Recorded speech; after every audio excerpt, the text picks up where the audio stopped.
L'élection d'un nouveau pape au Vatican, le pape Léon XIV et la visite du président du Faso en Russie, deux actualités relayées par l'ensemble des quotidiens burkinabés dans leur dernière parution de la semaine. Donc, entre compte rendu, analyse et commentaires, la revue est préparée par Ahadi Sandamba.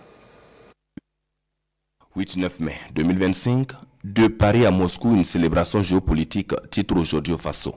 Dans ces colonnes, le journal rapporte qu'il y a 80 ans, la horde hitlérienne et l'Allemagne signèrent l'acte de capitulation à Berlin devant Français, Britanniques et Soviétiques.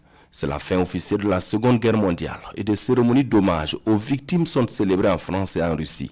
Une célébration de façon duale que l'on regarde vers Paris ou Moscou. À Paris, il y a le défilé sur les Champs-Élysées et à Moscou, Vladimir Poutine célèbre cette victoire avec à ses côtés 29 autres chefs d'État dont le président du Faso, le capitaine Ibrahim Traoré qui a déjà accordé sa première audience au président vénézuélien. Les questions de coopération entre les deux États ainsi que des sujets de portée internationale ont été abordés au cours de cet entretien entre les deux dirigeants, rapporte mon confrère. Le capitaine Ibrahim Traoré, invité de marque à Moscou, écrit le journal Le Quotidien qui estime que ces séjours augurent des retombées positives pour la stabilité et le développement.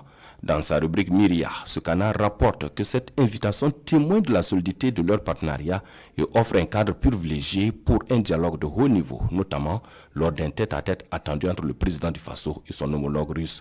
Au-delà de la portée historique de cet événement, cette rencontre bilatérale représente une opportunité inestimable de consolider une coopération déjà fructueuse et d'explorer de nouvelles perspectives pour un partenariat mutuellement avantageux, précise l'éditorialiste. L'élection de nouveau pape au Vatican, une actualité relayée par les quotidiens burkinabés dans leur dernière parution de la semaine. Saint-Siège, Léon XIV, 267e pape, affiche l'observateur Palga sa manchette.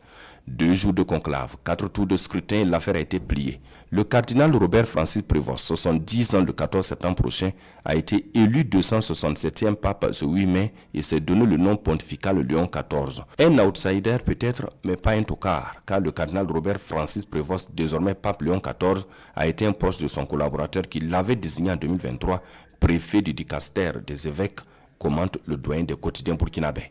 L'Afrique doit encore prendre son mal en patience, écrit le journal Le Pays pour sa part. Le pape Léon XIV est originaire des États-Unis d'Amérique et on attend de le voir à l'œuvre. Mais ce qui est certain, c'est que l'Afrique, dont on dit qu'elle constitue un vivier important en matière de mobilisation de fidèles, devra encore attendre pour voir un de ses fils trôner à la tête de l'Église catholique. Tous ceux qui se prenaient à rêver de l'avènement d'un pape africain viennent de déchanter, commente le quotidien des 1200 logements pour qui tout n'est pas totalement perdu, car si les États-Unis d'Amérique ont enfin leur premier pape, pourquoi pas l'Afrique un jour?